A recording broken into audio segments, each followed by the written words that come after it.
and I'm on a mission to connect with every creative writer in the world. And I need your help. The world is constantly changing, which is why it's our duty. No, it's our responsibility to inspire creativity. My creative writing tips, tricks, and strategies are gonna help you become a better writer. So that way you can beat procrastination. Join me on this journey to unite the creative writing industry. And let's inspire creativity in the world together. What does creative writing mean to you? Welcome to Kauffman Writes, the creative writing live stream to help give you inspiration, motivation, strategy, and advice. This is a daily show where I work on writing stuff and the process every single day. You found yourself on Thursday's tips and advice. We're going to be going over some common writing problems like procrastination, writer's block, and the things that really limit us from just finishing our stories, right? The question we ask ourselves, if I love writing, how come it becomes such a chore sometimes when I want to finish it and put it out into the world? It's because it's life. And we're going to hop into it in just a second. After we get through our Thursday tip segment, we'll hop into our daily writing sprint where, you know me, we'll do our daily writing sprint, 25 minutes maybe, depending on how I'm feeling today. And do I have some fun last Scarecrow stuff today?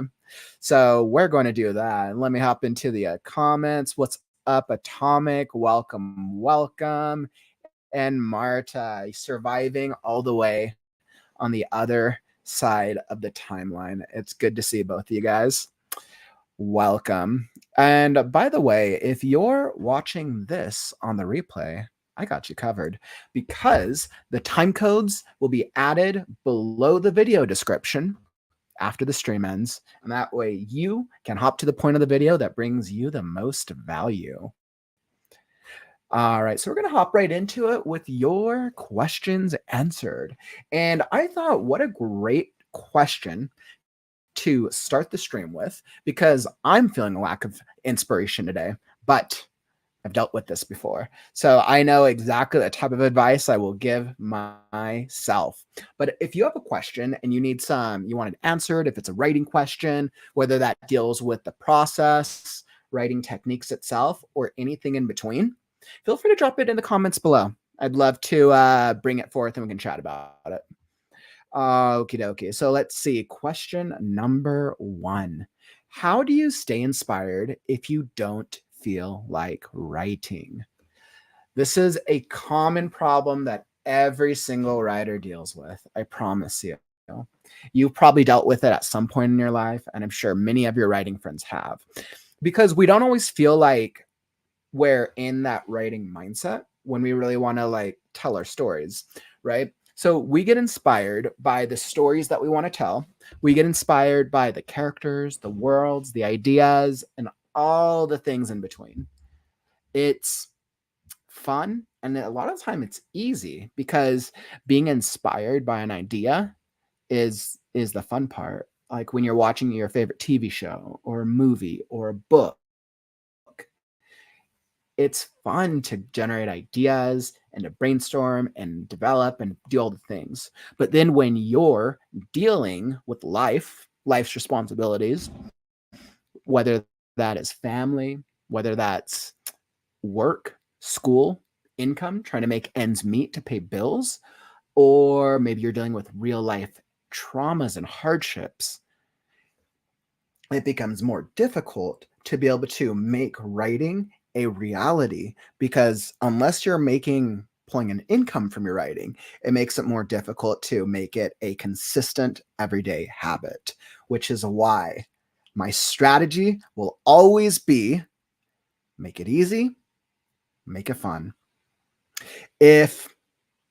When you're dealing with life and life's got you down, if you've made it easy, then you're more likely to repeat the process. Atomic Habits. You should check that book out if you haven't before. It's a great read. And if you make it fun, then regardless of how difficult life's going to be for you, right? You could be having the worst day in the world. be having the absolute worst day. But if the writing process is fun, you're always going to be motivated to want to get into the writing process. Now, this is day 129 of Kauffman Writes, and there's definitely been some days where I just haven't felt inspired to want to write.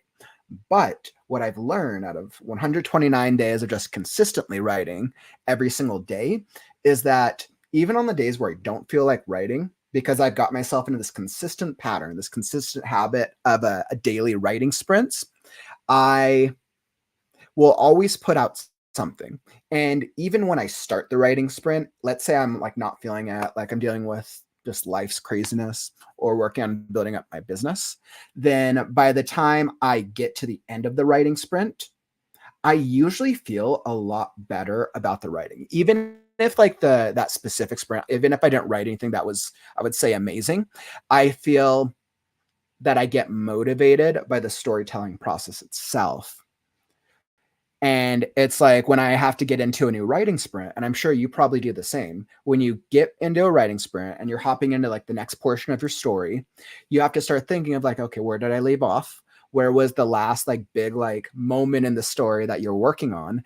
And then how do you bring that excitement, that like that joy, that glee you get when you were doing it? How do you bring it to this present moment? There's a huge mindset thing with it. And if you're clear on why you enjoy writing, then you're going to be able to bring that forward into the present moment and into your next writing sprint, especially when you're not feeling like it. Let's see, Marta. That's a great one. So you read manga and you get new inspiration. And sometimes this can be another really great strategy. Thanks for sharing, Marta. There's sometimes, like, let's say you don't feel like writing, and maybe it's going to be a little too difficult for like you to just sit down in front of a computer and just like push yourself. Sometimes that's not always possible. So what can work out very well as another alternative solution is checking out things that you love. Do you have that a favorite movie, a favorite TV show, a favorite book, manga, or something where it's always like, yeah, you love that? For me, I have a couple different ones. Sometimes I'll throw on either like YouTube music videos. Sometimes that like music will inspire me. Other times I'll throw on like favorite shows. One of my old favorite shows was Doctor Horrible, old corny one, which I always loved. Sometimes I'll throw on musicals if I need to get like inspired through music. Other times I'll just throw on like favorite movies. What has been one of my favorite movies? You know, an oldie one I always loved was Princess Bride. That was an older, a classic fantasy movie. Sometimes if I'm like, okay, you know what? I'm working, like, I know that the story I'm working on is like a fantasy style. I'm like, all right, if I want to get inspired, I'm going to just go watch some type of fantasy thing. And maybe the fantasy will push me and motivate me to like get into it and be like, yeah, that's what's up. Another great one. Or I go skating and talk to strangers. Like I was crazy. And Mario, that's really good. It's good when you're able to push yourself outside of your comfort zone and go like meet other people. Because here's the thing, and this is the truth. If you're stuck in a routine, you won't know if you go meet other writers or you'll meet other creatives unless you try. All it takes is going to a coffee shop, sitting down and writing. And for all you know, you could be sitting down next to another writer who's probably struggling with the same thing. It's always great to go join other writers. That's a good thing. It's nice that you enjoy skating. And I think doing something physical like that is a great motivator as well. Atomic. Inconceivable. Oh man, that's a good Princess Bride reference. Thank you, my friend. Absolutely love that. So, all right. So I feel like that was a good little bout for inspiration. Oh, this is a really popular question. So, how do you combat self-doubt when putting your story out into the world? So, it's interesting because for me as a writer, self-doubt as it pertains to my writing hasn't ever been a huge issue for me. I've always been confident in just like putting my stuff out there, because my mindset is that if I have a piece of writing, people read it, and if they don't like it, then that sucks for them. Like that's their missed opportunity. I like, as long as I'm enjoying the writing, then regardless of people's opinions or regardless of the way people respond, it's my perception of my own writing isn't going to change. Now, what if you're like, okay, but I have a readership. I'm on like book 2 or 3 of my series. When you're writing for readers and you're publishing books, you of course have to be aware of your audience. You have to be aware of your readers. You can think about readers, people's opinions as like a survey, right? If people like certain things or they don't like certain things, you can take that as evidence and a type of factual data to help improve your writing. But that's, people's opinions aren't an end all be all. Let's say you put a story out there and you get 10 different opinions, right? Because everyone has different perspectives, right? Then you get to pick or choose which ones seem like the most realistic. If you put a story out there and you get 10 opinions and they're all the same thing from like 10 different people, the world might be trying to tell you something. But this is the great thing. You can take others' advice or you can take none of it. And your story is still going to be your story. You're still going to be the master of your story. And that never will change. Now, it's always easier said than done when it's like, okay, you know what? How do I combat self-doubt? All right, have more confidence. Like, all right, easier said than done, Kauffman. So a really good strategy, and you'll like this is a pro tip for you. By the way, Steph, welcome, my friend. We're actually just talking about combating self-doubt. I'm curious for any of you in here. Have you guys ever dealt with that like lack of confidence when trying to like put your stories out there? I always see each of your stories week by week, usually through the show, and I'm always so impressed at your writing journey. But I don't think I've ever really asked, like, were there ever moments in like maybe earlier parts of your writing journey where you're just like, no confidence, I'm just like, life is struggling and it's a doozy? And Tomic, you bring up an absolutely great point, right? Choose your venue. A beginning pianist has a private recital, not a concert at Carnegie Hall. That cracks me up. And you see, that's the truth, right? If you are a beginner writer and you're comparing yourself to writers who maybe have multiple books, or maybe you're comparing it to like your favorite books you've read, there's no comparison, right? Because you're basically comparing where you're currently at to a snapshot of somebody else when their entire journey was 100% different. That's absolutely some great advice, Atomic. I think as I was saying, okay, so pro tip, if you want to combat self-doubt, find either an accountability partner or a writer's group. So one of the two things. But if you go with an accountability partner, find somebody else who's at a similar skill level as you. And it's so easy as like you could reach out to people on socials. All the writing groups have people posting their writing all the time, right? You'll go through there, you find people who has maybe a similar genre or similar style and be like, hey, you know what? I suck with writing consistently. You want to be an accountability partner? That's like such an easy ask. And for all you know, they might be dealing with the same exact problem. So that's literally going to be a win-win, and then you won't know unless you don't ask. However, let's say you're like, you know what? I don't want to do like a one-on-one deal. I want to do part of like a group because it keeps me motivated week by week. Of course, come join our writing community. I stream daily, and we have a really cool, growing and active bunch of writers from different types of genres. So definitely come join if you need like an online writing group. But let's say you're like, you know what? I need that in-person interaction. I need the in-person experience. Go find a writing group in your area.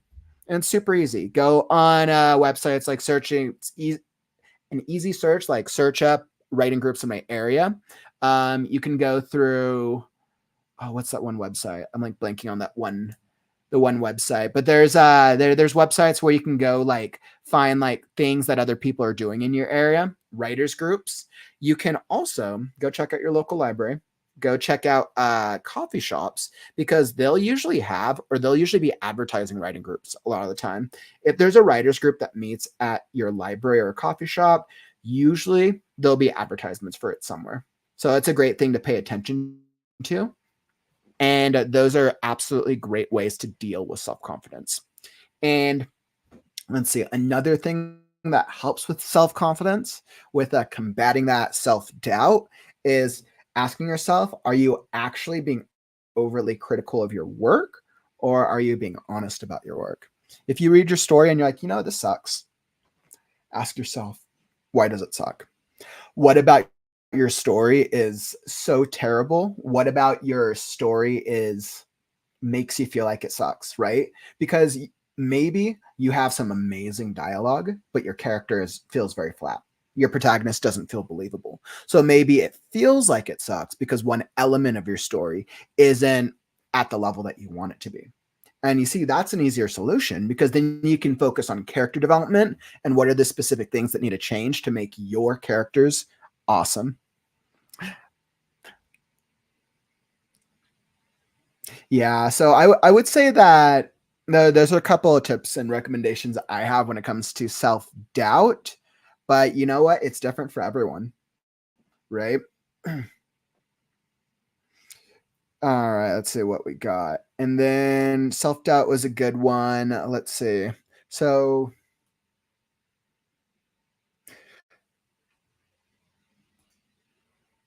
let's do question number 3.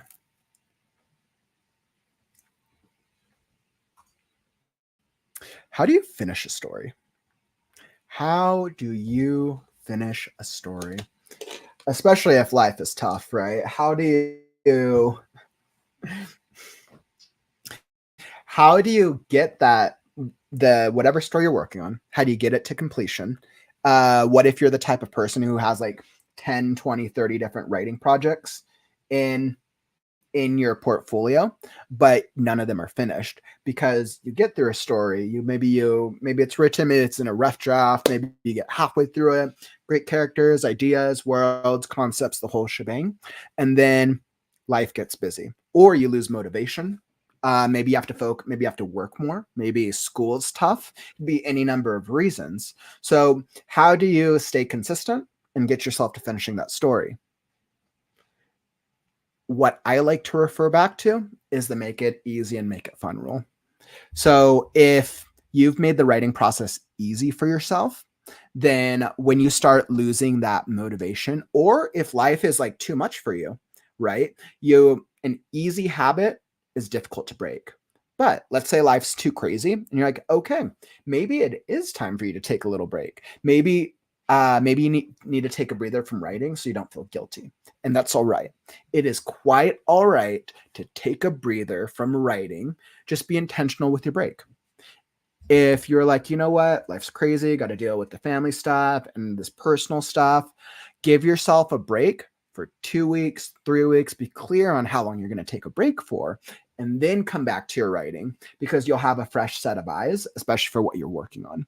And then if you're on your story and you're like, you know what, I don't feel motivated or inspired by this anymore, pro tip, skip the next portion of the story you're going to write. Go to the very end of the story, write the climax. Write the climax, the last chapter, the last scene, and you will appreciate finishing the story, even though it might not be fully developed. That's all right. I would much rather you put an ending on it that matches the beginning of the story, and then you close it, and then you set it aside. You can consider it finished, right? Because it was a work in progress and you learned from it. And if you get inspired by it, then you can return to the story. Otherwise, then you're avoiding that trap of being like, you know what, I have like 20 stories and I just never finish any of them. And I totally get that, because like that's happened to me so many times. And that was a strategy that I started trying last year and proved that it was very successful. right? So I have a lot of unfinished projects. But what I did was I ended up mapping out and writing the last portions of some of them. So that way I was like, okay, if I want to come back to it, great. If I don't, great. But now I don't feel like I have all these stories hanging over my head. So that's definitely one of my recommendations when it comes to finishing a story. Yeah, I'm telling, I guess I already said that the chat's lagging for you. I'm hard to say. I don't see any lag issues on my end today, but it's possible. It is. I believe that I've generally fixed my internet issues for now. Probably like knock on knock on wood just to make sure.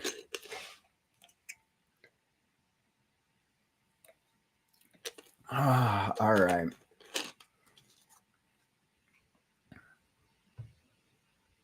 Yeah, that's another really good point. If you start blaming yourself, it's going to get even harder, right? So you have to be able to stay consistent. You have to be able to stay confident, at least believing in your own capability as a writer, right? If there's three mottos that I try to adhere to with my lifestyle, it's be kind, be confident, and be creative, right? If you're kind, people will respond with kindness, and if they don't, they're not the right people for your life. If you're confident when it comes to your creativity, anything you create is going to be awesome, right? It might not be for everyone, but anything you create will be awesome. It'll be worth it.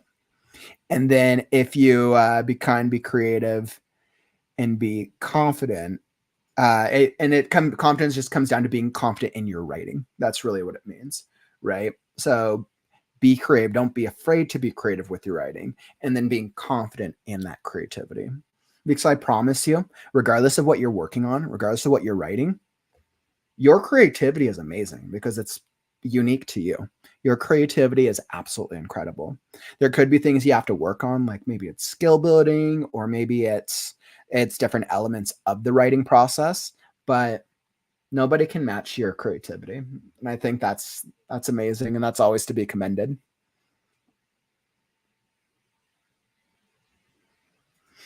Say Atomic. Or if you're struggling with finding the time, you can try just doing the MVP, minimum viable product. Just schedule 5 minutes. You might be surprised with what you accomplish. Yep. Absolutely agree. I think that was another basic, or not basic, but I'd say that was another strategy that I got used to, or that I read in Atomic Habits. Actually, it's you want to think about it like this: if I would rather that you spend 5 minutes once a week writing your story than spend 0 minutes once a month writing your story. See the irony there, right? 0 minutes versus 5 minutes. Of course, our goal is to write more. But even if you just write a small amount, you're still checking the box. You're still getting that creative confidence. And you don't know that just starting from 5 minutes, you're like, oh, you know what? You just thought of an idea. Maybe that turns into 10 minutes, 15, and then 20. And then you can always write more. But starting with that bare minimum inspires that habit. So that way you're able to stay consistent with the process. Absolutely great advice, Atomic. Love it. So hard to find kind people in the world nowadays. Yeah, Marta, you know what? I'm glad you said that. It's more challenging because we know that the world stage is filled with turmoil. We know that, at least for those of us in the US stage is filled with turmoil.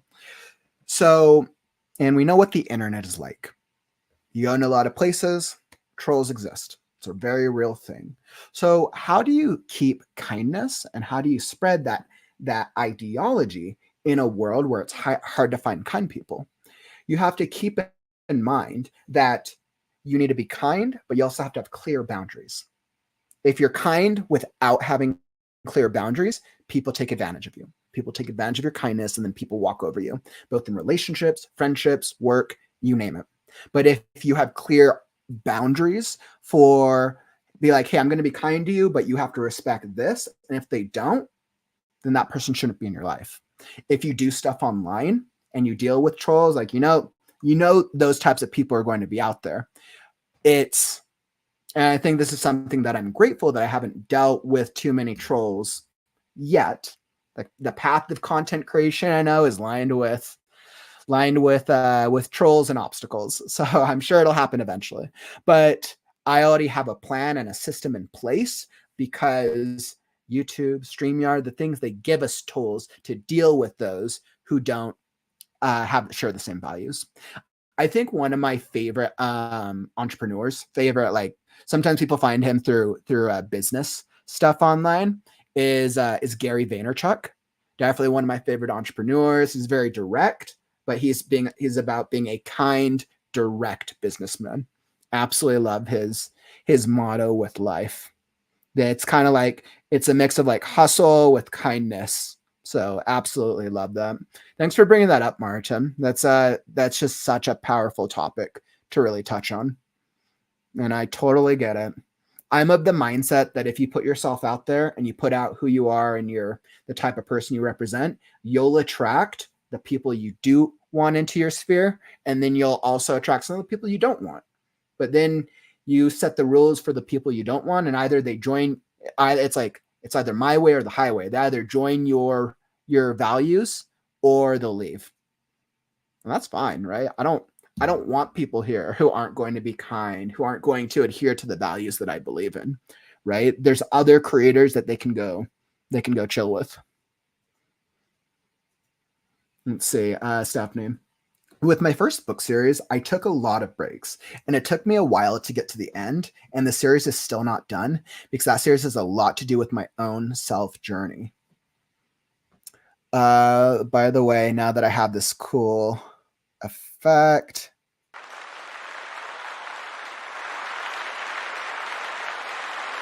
it absolutely deserves some applause.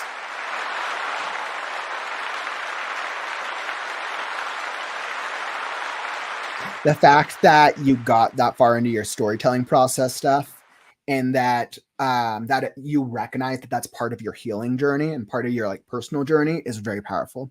A lot of us write as a healing journey or as part of our like path of understanding ourselves. So that's really powerful that you recognize that, which is important. Let's see. And this new book was easier for me because it has nothing to do with me. And it was all about characters in the story. And I had to know what was going to them. That's awesome. That's really awesome. It kind of sounds like two entirely different, not just different stories, but different goals. And I think what I love about that, Stephanie, is that you had two completely different goals. That the goal for that story was self-improvement, healing. There's probably a lot of yourself in there, and you were clear on what the value was of it for you. Whereas with this story, it sounds like you're a little more removed from it, and your goal with this story is probably to get to the story, maybe get it published, I would assume, and get it out there. And I think having clear goals can be such a success. It can be such a win for you. If you have clear goals for your book, even if your goal is like, you know what, this book, I need to make money. If you have a clear goal, that's going to help you as you're working on the process, helps you stay motivated. Like, hey, I love this character. Life sucks right now, but you know what? This is such a good story. It's going to make me some money. So then it helps you stay consistent on your goal and consistent on the path, right? And then the book strategy is how you get to that goal in a way that's confident, in a way that's creative and clear. Let's see. And, like speaking of creative and confidence and all that, let's see, I was like, I don't know if I did a banner for this. Let me pull up. Bear with me. Un momento.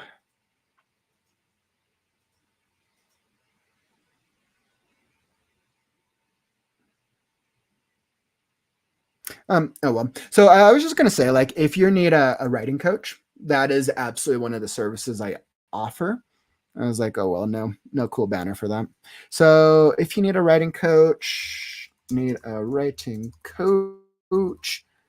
I actually help writers of all skill levels with staying consistent and coming up with a clear strategy. I work as a great accountability partner, especially when life is tough, and it depends on whatever level of accountability that you want. I also help give a clear strategy for helping you get wherever you're at in your storytelling process to that end level to help you tell your story. I also do skill building, and the coaching is basically tailored towards whatever you're struggling with and whatever your greatest need is. Sometimes that need is just like, hey, I just need somebody to look over my story. I've been working on the story for ages. I need you to look over this chapter that I'm working on and give me feedback. It could be as simple as that. The need for everyone changes, which is why a writing coach is always a great idea. You can always check out more on my website, thecreativeghost.com. I was like, I should probably just throw that in the comments. So definitely make sure you go check that out if you want to learn more about the services I offer. Yeah, I try to go cheaply. I think I'm doing a special right now over on Fiverr where I'm doing like a 30-minute coaching session for $30. So basically like $1 a minute, trying to find cheaper ways to make it more affordable. So yeah, definitely go check it out under The Creative Ghost or Kauffman. Love it. I love helping writers out. Okay, so that was a good call out. Thanks for bringing that up, Steph. And I'm really proud of you. Let's see, Marta. Today I saw an old man leaning on a tree. Nobody paid attention to him. I was the only one to ask if he needed help. Aw. Talk about what a level of kindness. What a level of taking responsibility and taking ownership over just helping out another human being. I guarantee you, Marta, that your action probably made his entire day, and that's going to stick with him. Something I absolutely learned in all my years of customer service. And if you want to know, like my experience with customer service, I did about 10 to 15 years. I worked nearly every day, 20, 40-hour work weeks, depending on where I was at in life. And I calculated it over about 10 to 15 years. I served face-to-face interactions anywhere between 200,000 to 300,000 people. I had face-to-face interactions over a 10 to 15 year period. What I learned is that a lot of people, most people, and I can only speak to my US market in California, most people are in a routine. When they go out in public, everyone's very laser tunnel vision. When you go out of your way to do something kind, to do something spontaneous that creates some type of emotional impact, regardless of the extent of it, it makes a difference and it sticks with them, at least for the rest of the day and maybe for longer.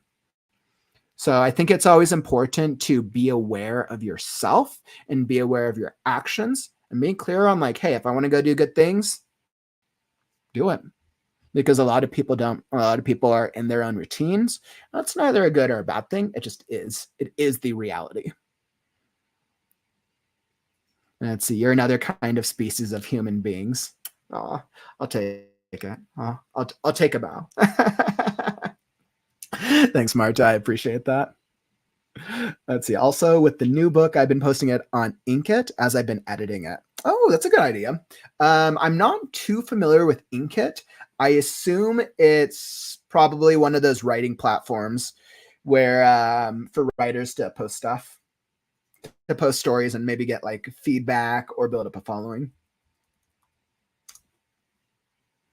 And it was like I pulled up Inkit on mine, the world's first reader-powered publisher. Yeah, so that actually makes sense. So you're basically uploading sections to build a following as you're writing the story. It's a little focused on kind of like the episodic storytelling. I'm continuing to see more and more of these types of websites and platforms grow, and it makes me wonder if the episodic writing format is growing in popularity or if it's just my personal knowledge of it is increasing. It could be either or, but I'm fascinated by the concept. There was periods of time where I was like, okay, what if I do Last Scarecrow as an episodic?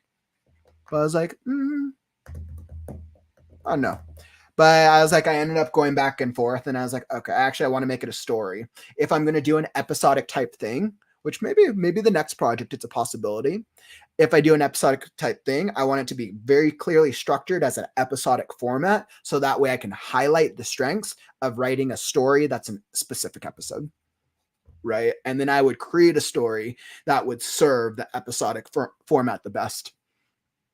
So that's how I would go about it. Thanks for sharing that stuff. I'm going to check out Inkup. I'm definitely going to check it out. I'm always on the lookout for new platforms to just research and try out as I'm growing and working on my writing journey. Hey, what's up, Alpha? Welcome to the stream, my friend. Let's see. How lovely is it? We have such wonderful language to express individual conceptions. Learning new languages increases your ideation of cultural preconceptions and effective environmental moldings. Yeah, that's a really nicely worded way of putting that, Alpha. Really nicely worded. I can tell that you have a good use of your language. And if you think about like your favorite books, for those of you who enjoy reading, some of the best told stories is a result of having good word choice and having distinct word choice throughout all of your storytelling, and knowing how to use language in a way that serves you, that isn't like other writers. That's the way to create a unique style. I'm of the mindset and I'm of the belief that our unique style as writers is a component of one of these 5 things: world building, character development, dialogue, structure, and plot. Our style is a combination of these 5 things. Sometimes we are stronger at dialogue and character development, and that creates our own unique style. Sometimes we have a very unique way of structuring our stories, and that combined with our world building creates this style where we're great at like telling these great big worlds, and it's structured in a way that hasn't been done before. Everyone has a unique style, and I think each writer's style is a reflection of one of those 5 concepts. And usually you can boil it down when you do a case study on writers. That's something actually I might try that out. That's actually a good idea. I need to write that down. Let's see. I was like, usually when I'm doing live like this, I always come up with good ideas sometimes for future video topics. Okay, without knocking anything. So maybe I'll do a case study, actually. Case study on popular writers. I'm actually kind of curious, for those of you who are here in the stream, if I were to do a case study, like kind of a focus on like a popular, well-known writer, and really help us understand why is their writing unique. Are there any writers you'd like me to dig into? Any writers who you like love reading their stories and you'd want to know more about? I would probably pick a writer that's still alive. I would probably at least start with a modern writer if this was something I was going to do. I think that'd be really interesting. Off the top of my head, I might do a fantasy. Maybe do someone like Brandon Sanderson. Okay. Let's see. I think serial publishing is gaining some popularity. It's very big in the Asian portion of the world. Interesting. That's really interesting. Yeah, and it's like I have such little knowledge about serial publishing, but I think that's fascinating. And it's probably something worth looking into, especially if you're the type of writer where maybe you're not, and this isn't for you, Atomic, but for just writers in general. Maybe if you're the type of writer where you struggle with writing like these long stories, episodic writing just makes it easier, right? Think about, there's a reason TikTok became popular, because there's a market for people who want to watch 15 seconds to minute long videos. Same thing. It sounds like there's a market, which is probably a growing market, for writers who want to write essentially short episodic stories. So my guess is it's that same concept, but boiled down in a writing form. I could see why it'd be popular. Hey, what's up, Mommy Telly? Welcome to the stream, my friend. We're kind of just talking about some like miscellaneous writing advice. We went over some really good writing questions now. And now we're talking about different drafts and different writing topics. Let's see. I'm so close to finishing my first draft. I'm struggling to squeeze in the final scenes as I didn't write in sequence. It feels like squeezing in new words an hour into a game of Scrabble. That's like a great description of it.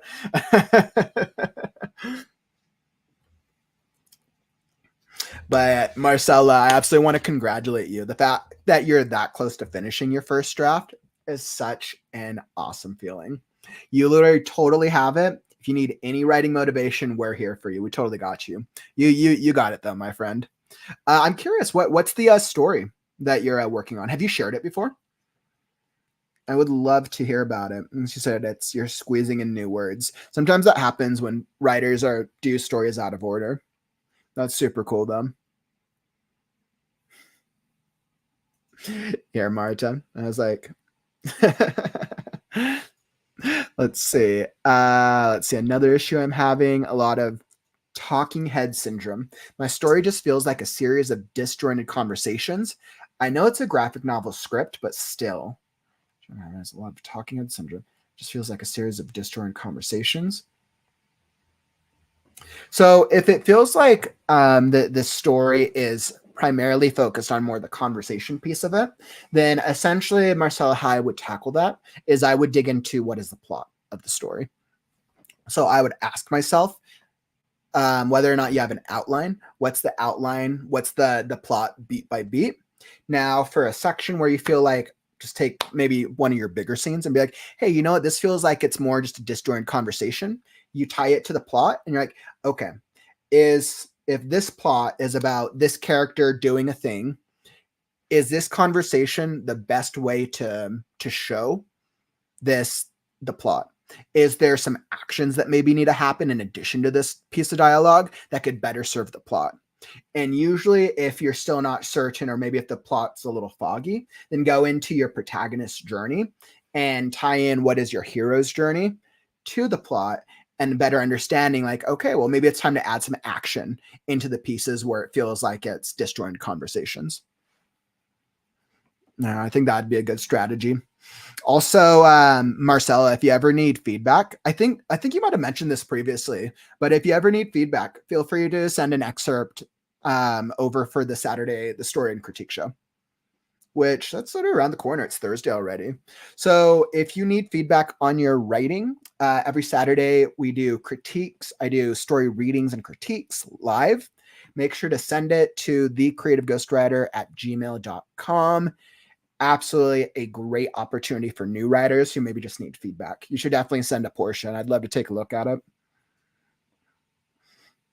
Let's see. Alpha, sometimes when it comes to character development, it's interesting to think of the character as a block of granite and gets chiseled. This is a part for themselves to shape their potential. That's a really great way of wording it, actually, Alpha. We come up with these cool character designs, and the more we write, it's like the more words that we write, the more the character starts coming to life. And sometimes it comes to life in a way that maybe it works great, maybe it's still not fully formed. I kind of look at that like block of granite metaphor as you're chiseling with each word and each moment as the character continues to develop. Absolutely a great metaphor. Once again, Alpha, I love your use of description. I can tell you have a really good vocabulary and a word choice, which is incredible. You probably have some really great storytelling, by the way, too. Michael Crichton came to mind the other day. It always interests me when authors are so popular that they continue to have work published posthumously. That's an absolutely great reference. Same thing with Tolkien, right? When we think of Lord of the Rings, Tolkien, like Lord of the Rings will probably survive until who knows when. Yeah, Tolkien has passed away. Think about these like huge franchises that their stories continue to live on despite the author passing away. Michael Crichton was a huge writer. I remember when he passed away, actually. I think it was actually shortly after I actually had read Jurassic Park. I remember reading the story. I remember reading Jurassic Park, or I think Jurassic World. And then he passed away shortly after that, at that point in my life. He'd be a really great case study, actually.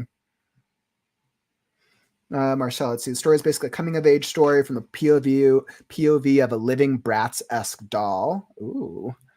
Okay. Who's come to hate her brand and herself as a fashion doll in general. So she overcompensates. That sounds fun, actually. That sounds like a fun story. I could totally see that. And you said it's a graphic, I think you said it was a graphic novel. Yeah, it's a graphic novel script. Yeah, I could see that being very visually appealing, especially for writers and especially for anybody who's interested in like that kind of like that toy concept of making the toy feel like, oh, it's like its own living character. And she hates her brand and her fashion, so she wants to change. What a great story of self-identity, right? And I think that works because who doesn't relate with, I've been doing this thing for all my life, this is what people know me for, but I'm unhappy. I want to change it. And I could totally see that as like the Brat's story, the doll, of how this doll is like changing her brand through probably like quirky things that are fun that are happen, craziness. I would see that as a great animated bit as well, especially if it's a graphic novel. It's probably a really interesting story. Love to check out a piece of it. Absolutely. Thanks for sharing. Yeah, and Marcel, by the way, if you're struggling with you were saying a lot of disjointed conversations for like a doll type story, then I would ask myself, like, are there like actions from either other dolls or humans that would affect this Bratz doll, that would affect her POV and maybe add more like spice or more changes of scene and going beyond the conversation? Or maybe picking some of the conversations that feel like it's just a conversation, cutting out the dialogue, and then asking, can I tell the scene in a way without any conversation? Give yourself a challenge, actually. You should try it out. You should pick one scene where where you feel like it's just too much talking, cut out the dialogue, and see if you can retell the scene in a way of pure action. That'd actually be kind of fun. That sounds like a fun writing exercise. I'm so old school. I've had to make index cards for each character and settings to keep continuity. Good for you. I mean, let me tell you, I'm the same way as you. I like to track everything through whiteboards, notebooks, and physical things. I totally resonate and relate with that. So, but there's no right or wrong way to do anything, right? It's knowing what works for us and then understanding like, hey, this is my system.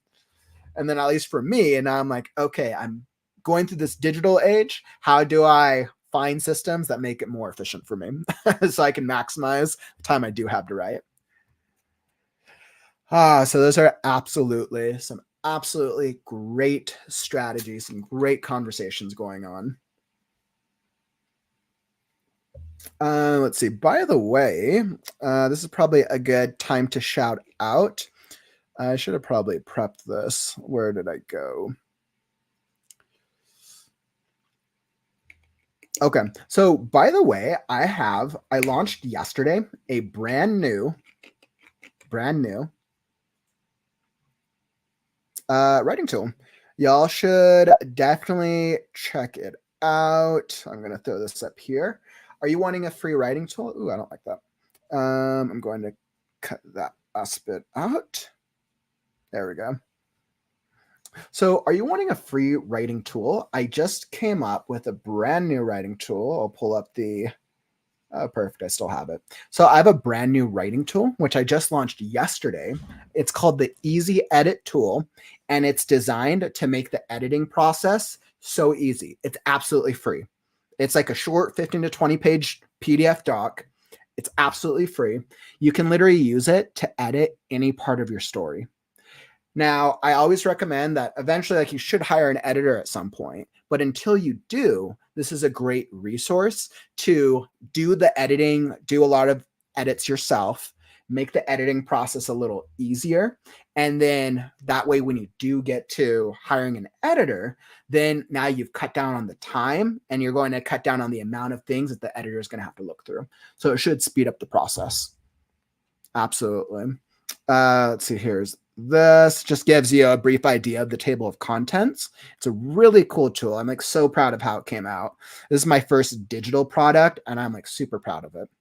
Make sure that if you want a copy of it, that you shoot me an email to thecreativeghostwriter@gmail.com.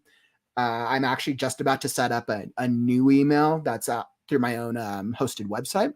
So I'm in the process of that. But in the meantime, shoot me an email. Let me know that you want it. I'll send you the tool. And then the tool comes with my very first newsletter that I'm launching for the art of writing. So you should definitely check it out. It's a free thing, something I tried to create for the community to make it easy. So super cool.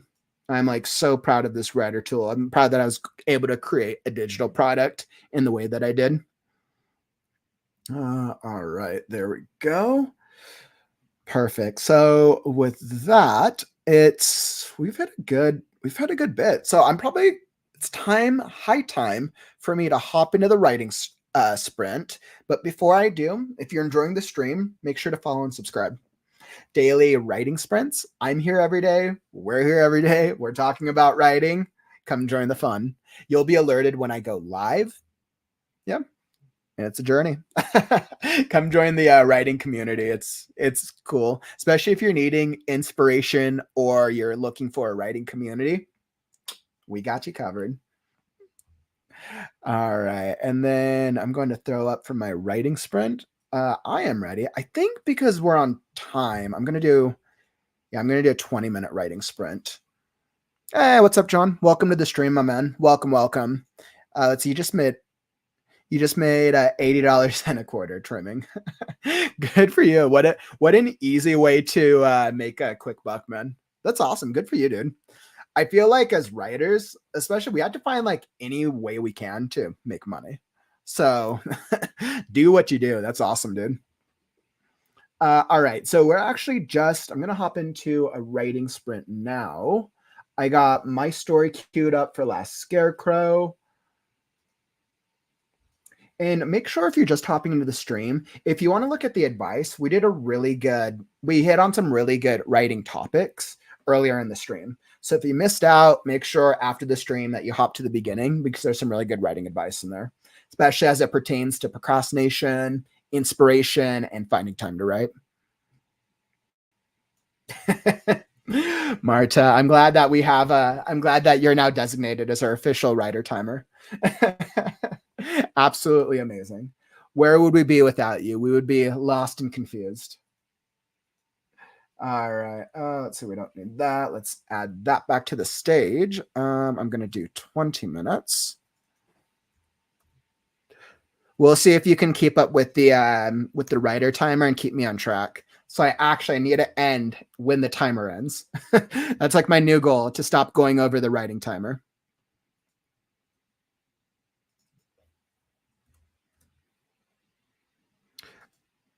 Okay, there we go. So I am all set on my end. All right, I got 20 minutes on the clock. Let me get myself to the bit of the story. We need our music.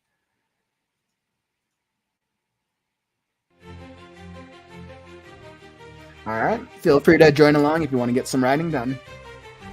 I got 20 minutes on the clock. Let's see, where am I at? All right, and it's time to write now.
All right, all right. There we go.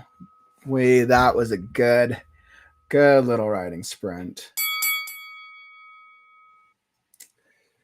Very good writing sprint. I was kind of playing around with what I wanted the changed environment to look like. I might adjust it in the second draft, but I think it actually feels right in that the graveyard itself is actually an illusion, right? The story started off with a lot of ruins and destruction of what was once the creator's world when the Scarecrow wakes up and encounters some early destroyed structures. The second act very much hasn't touched upon it at all, and I think it's actually perfect that once again they're not really in. They're in a graveyard, but they're not in the graveyard that they thought they were. They're in a different type of graveyard, and the magic or the ability of the stones combined with the fire basically allows them to disperse and dispel this illusion. Now, I know when I go through the second draft, I've already redefined my magic system. I already know how I'm going to make the magic system way clearer. I know the stones is going to be a part of that, and I know I'm really going to have to work on redeveloping and refining the core, the elemental nature of the magic in the world. So I know that will be fun task in the second draft. Thanks, Marta. Thank you. You see, I would have been lost without you. All right. So that was an absolutely great writing sprint. I got some good writing accomplished. I hope you were able to do the same. Now, with our writing sprint out of the way, what do we got on the morrow? So come join tomorrow for Character Fiction Friday. It'll be Fiction Character Friday, as we'll talk about our favorite characters. What more do we love to chat about than characters? And make sure you tune in because we're going to do some character development. Maybe we can do a new character, or maybe we've developed a certain cat that needs to be further developed. If you were here on our Tuesday stream of structuring our story, we came up with a very fun story about Hermes the cat and Hermes' journey into the into hell.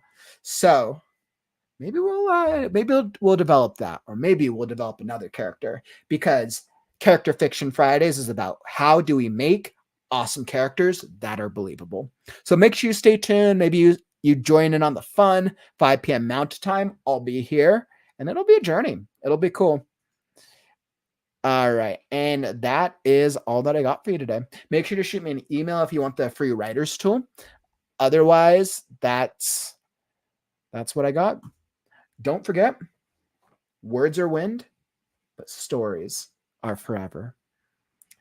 I'm Kauffman, and I'll catch you on the morrow.